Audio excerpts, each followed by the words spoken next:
my name is Allison Carmen, and welcome to episode 9 of my podcast, 10 Minutes to Less Suffering. Today, I'd like to discuss parenting. The thing that makes parenting so challenging is that we need our children to be okay. The Buddhist religion teaches us that after Buddha attained enlightenment, he laid down his teachings in the form of the Four Noble Truths. Suffering exists. Suffering arises from attachment to desires. Suffering ceases when attachment to desires ceases. And freedom from suffering is possible by practicing the Eightfold Path, discussed further in Buddhist teachings. Number 2 makes perfect sense, doesn't it? If we're attached to a particular outcome and it does not happen, we will suffer. Here lies one of the most difficult conundrums of parenting. Is it really possible not to be attached to our children, or to a desire for them to have joyful lives filled with good health and abundance? We may find levels of acceptance for other circumstances in our lives, but clearly when it comes to our precious children, non-attachment is extremely challenging. If we look a little closer at this idea of attachment and parenting, we find a lot of our daily discomfort as parents doesn't actually come from attachment itself, but instead it comes from our fear of the unknown, our discomfort with uncertainty. Sometimes we are so busy projecting that things are bad and will never change, or that the future will not work out for our children, that we create suffering in our minds that is manufactured by our fear. Sure, we want our children to flourish, but the fear that they won't or that things won't work out in the future consumes much of our day-to-day inner dialogue. So as parents, what can we do? The mindset that has been a lifesaver for me as a parent is the idea of maybe. So why is the maybe mindset such a great parenting tool?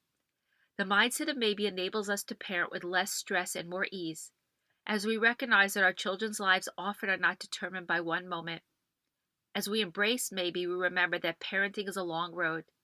Even if we can't see it in the moment, our children's well-being and their futures are always filled with more opportunities and possibilities. The maybe mindset is applicable to so many problems or issues we might face with our children. Today, I'd like to discuss one issue that many parents find challenging, and that's dealing with our children's social life. When our children are struggling in school, we can help them with their homework. They can get help from a teacher, or if we could afford it, we could even get them a tutor. Although we can't control their academic success, there are at least actions that we could take to try to support them. However, when they're struggling with friends, internet bullying, or a lackluster social life, we could feel totally helpless at times. I still remember when my oldest daughter had a sleepover at our house with a girl named Sarah back in 6th grade. The next morning I got a call from Joanne, the mother of a different 6th grade girl. Joanne said that she and her daughter would be picking up Sarah so they could attend a class with several other girls from my daughter's school. The look on my daughter's face when she saw Joanne and her daughter pick up Sarah and realized she'd been excluded made me want to cry.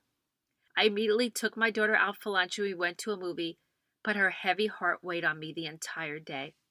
I've also had countless parents tell me stories about how their teenagers never get invited out on a Friday or Saturday night. Sometimes a child is picked on at school for how he looks or isn't accepted because something about him is different. In the era we live in, a child could also see when friends are getting together from Snapchat, Instagram, and Facebook, and know instantly they were not invited to a party or night out. All of this can be heartbreaking for our children and their parents. These are all instances with our children that could totally hook us with the worry that our child is suffering today and will always be suffering. In other words, it's a parental habit to start projecting tough moments out into the future. We could start to have thoughts like, how can I handle how sad my child is? How will my child ever be happy? What if she never makes friends? I can never see the situation changing. I need to change the situation right now.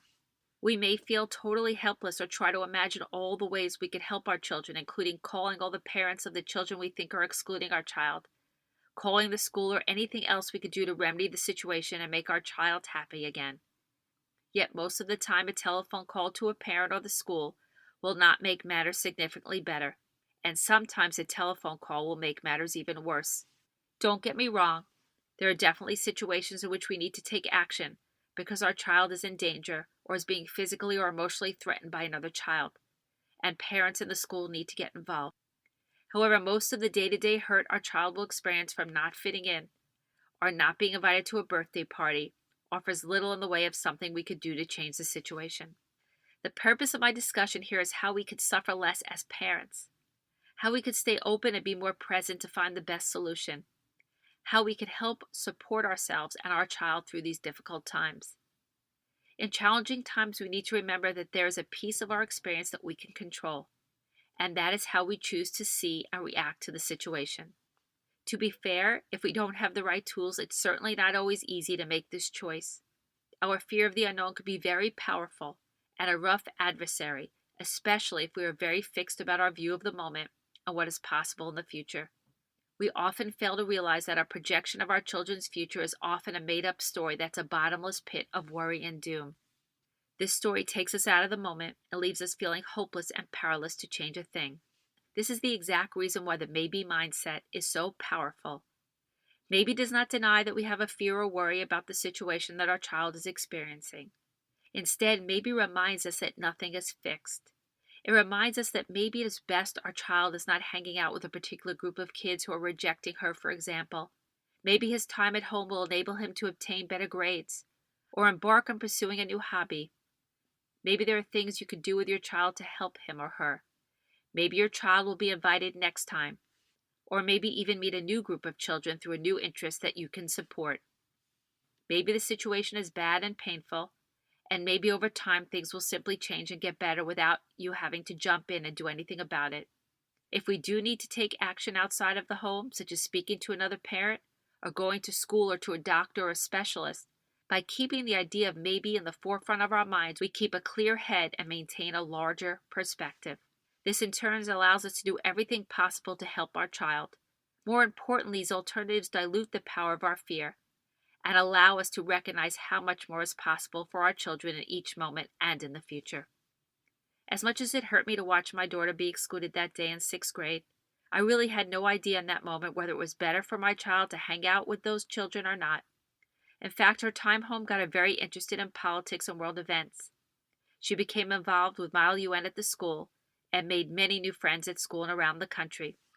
And today she's a freshman in college with a very happy and active social life.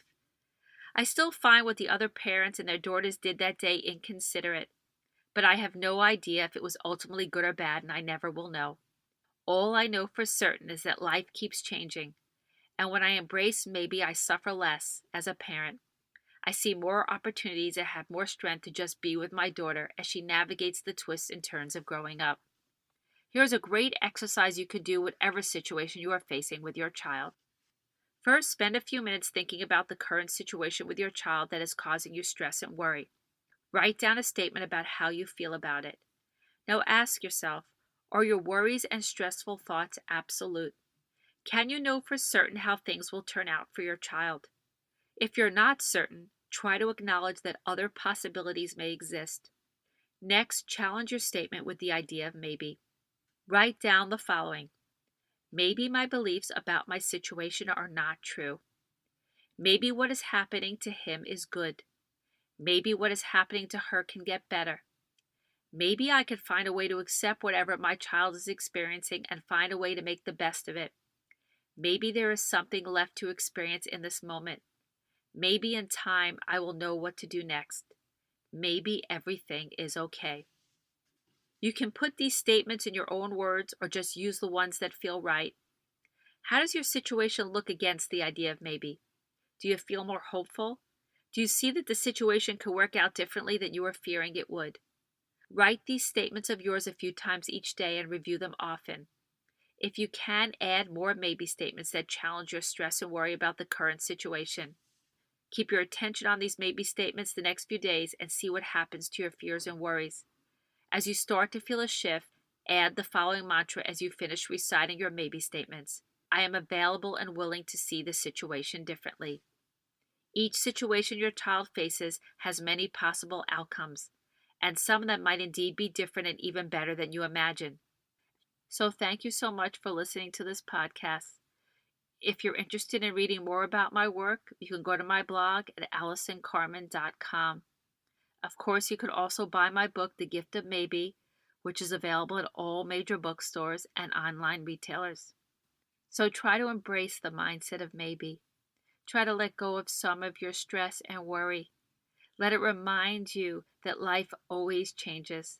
And with those changes, there's hope and there's possibility that your children will be successful, that they will be healthy, they will achieve their goals, and they will find happiness in their life.